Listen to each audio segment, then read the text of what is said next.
onside ball controversy that happened at the end of Monday night's Detroit loss to Seattle is still a hot topic, and Lions coach Jim Caldwell is instructing his players not to talk with the media about it. Here's what he said.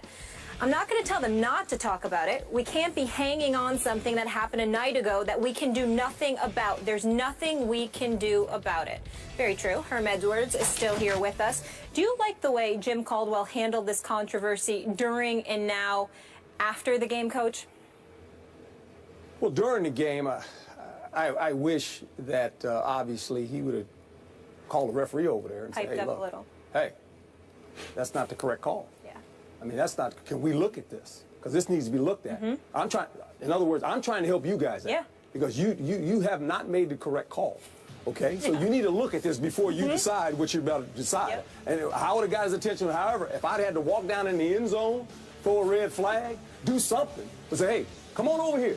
That is not the correct call. Okay? And advise the official, you're about to put yourself in a bad position. I'm trying to help you now as the head coach. Okay? Well, that didn't get done. And I think after the game, Jim handled the way you have to handle it. Because you're the head coach, I think going forward, your football team, you can't lay the loss on this. Because right now, when you look at their numbers as a football team, they're not very good. No. Okay, they could have won this. We can say, well, they'd have got the ball back. Maybe they'd have won the game. I get all that. But when you look at the numbers, Calvin Johnson has 1 touchdown. Golden Tate has 0. They're scoring 16 points a game. Their defense is not the defense they had last year. And I understand. Sue's gone, and Farley's gone, and the linebacker is he's hurt. So I get all that. So I think if you're Jim going forward, the players can keep hanging on to this, but you can't let them hang on to it. You got to say this as a head coach. And Jim's probably already told the players, hey, guys, this is on me. We got to get this thing fixed. We got a 12-game season. We got to make a run at this. We still got a pretty good football team intact, but we got to find a way to win some games, and it starts with me and my coaching staff, and we're going to get it fixed. And you got to move on, because this is a hard loss for them. There's no doubt about that. But the way it happened, it's a shame because we're going to talk about it.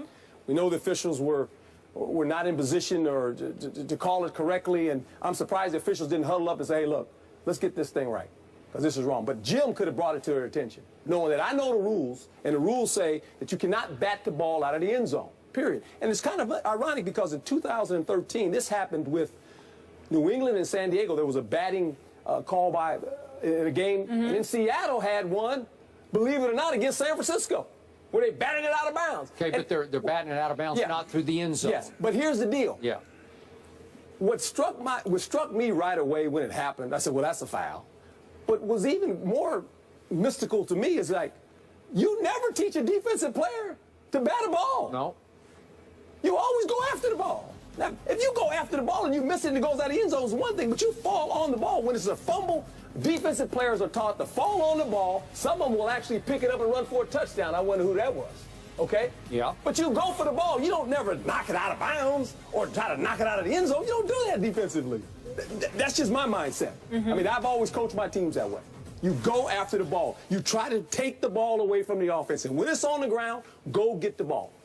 The only people you ever see kick it out of the back of the end zone is a punter who misses the snap, he wants the safety. Or maybe a quarterback who loses the ball and just you take the safety. Say, we'll take the safety. Okay, whatever we got to do. Real quick, any way they didn't know the rule?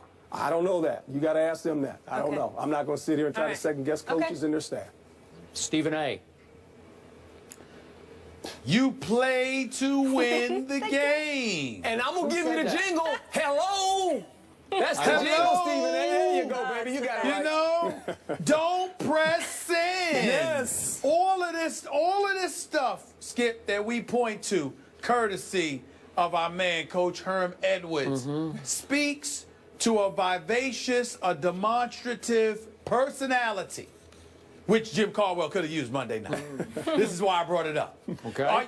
Skip, forgive me for laughing, but I'm kind of imagining Herm Edwards, of all people, on the sideline. And that play takes place in clear violation of the rule. And Herm Edwards just standing there like Joe Cool, like, what's going on? That ain't going to happen. I'm going to be in the end zone. I'm going to get a foul. They're going to call a foul on me, Stephen A., because I'm going down to the end zone. Something's going to happen, you know? And this is where so much was made of Jim Caldwell that it's not necessarily always a good thing.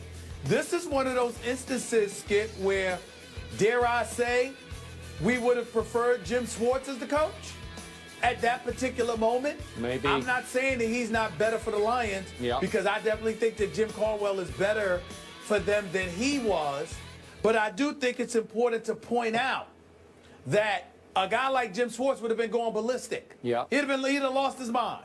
Okay? And that's what needs to happen from time to time. But in the end, to me, Skip, all of this is irrelevant. Coach, all of this is irrelevant. Here's why. When you look at the Detroit Lions, Coach threw out the biggest two statistics, and he needs to add a third. He said Calvin Johnson only had 1 touchdown. He's no longer Megatron. We call him Calvin Johnson now. He said that Golden Tate doesn't have a touchdown. And the only thing he didn't add is that where's the running game? Because I don't see that either. No. So if you don't see a running game, and you can't see Megatron, and Golden Tate can't be Golden Tate because Megatron ain't Megatron, what's Matthew Stafford? Exactly what he looks like right now. And all of those things being considered, Skip Bayless, they got Arizona, Chicago, and Minnesota next on their home turf. Do you realize that if the Lions win 2 of 3, they're still 2-5? Yeah. Okay, so let's quit over. talking about the Lions. Their season's over. Stephen A. Smith, I vehemently disagree that this is all irrelevant, because the shrewd operator that you are on this show, you've done it again. You've gotten away with sweeping under the carpet what is relevant here. Your Seahawks should be 1-3 heading to Cincinnati on Sunday. No gimme at Cincinnati, even though I think Seattle's right now a slight favorite. But I don't know. I'm starting to lean toward picking the Bengals in this game. But my point is, it was a robbery. Once again, the NFL looks awful. Yeah, the Lions got robbed. That's what happened. Skip. Hey, Skip. Hey, what? I understand robberies are robberies. But that implies that the Seattle Seahawks are robbers. You ain't robbers unless you get caught. Oh, they didn't get so caught. They got away and with so the as robbery. a result of that, I mean, excuse me, the record in the NFC West at this particular moment in time says 2-2.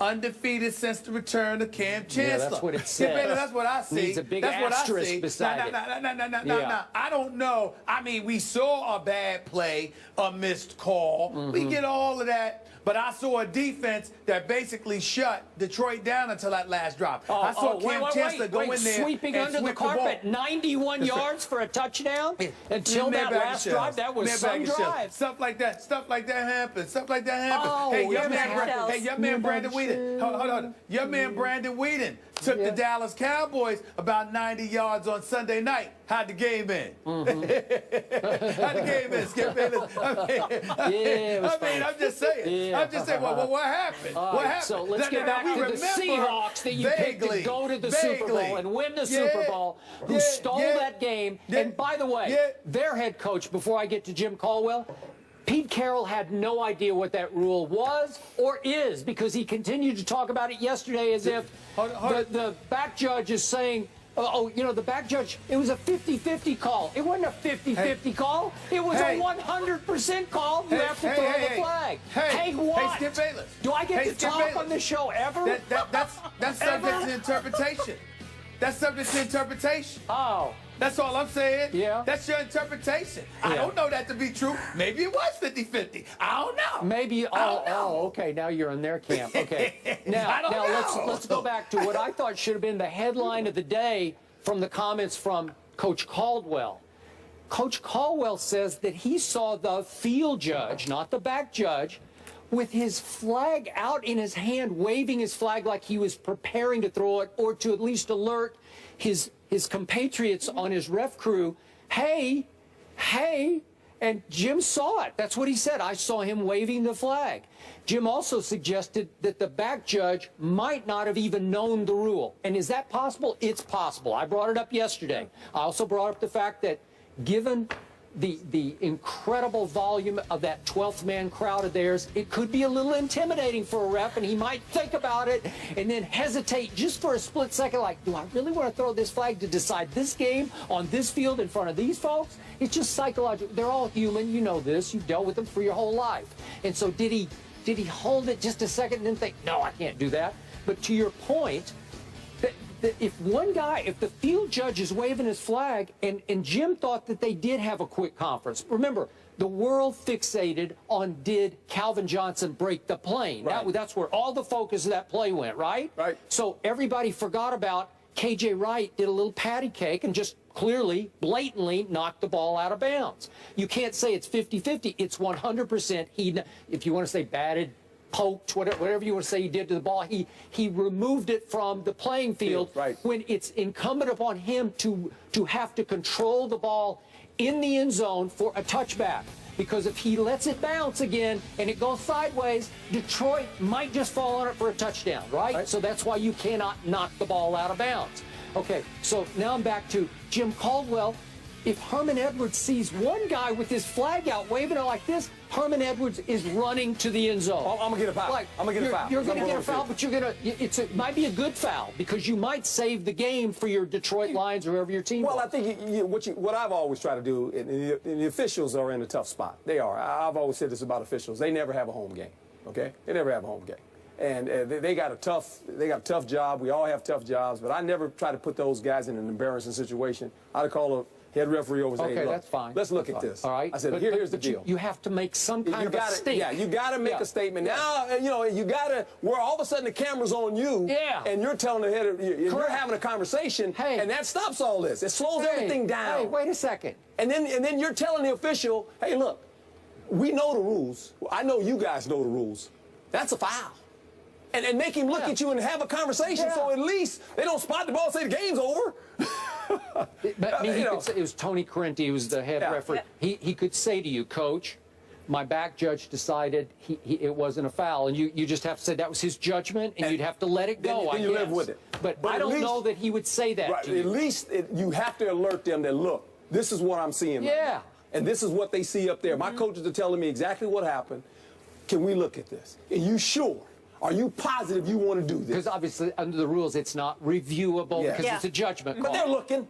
They're looking at it. Yeah. Come on. I mean, Dean Blandino, moments after the game, is saying, we blew it. This is the 12th man again showing up. That's the same end zone of the failed Mary play, right? Same end zone. Yeah. Bad out So of Stephen A. Smith gets away with another one, and he's got another bogus team going forward at 2-2. Say what you want. At the end of the day, your arguments are valid to some degree, but there's plausible deniability. And as long as there's plausible deniability, we have to lean on the fact that the Seattle Seahawks are coming. By the way, Coach, not to be political, but I need to tell you this. Yes, sir. My name is Stephen A. Smith, and I approve this message. Gotcha. Detroit versus everybody. Fired up, Skip. I love it. Really. Skip's nervous right now. He's not. He's angry. The last time Greg Hardy faced the Patriots, he sacked Tom Brady. Herm Edwards has a personal relationship with Hardy there, and he's going to react to Hardy's return to the NFL in just a bit.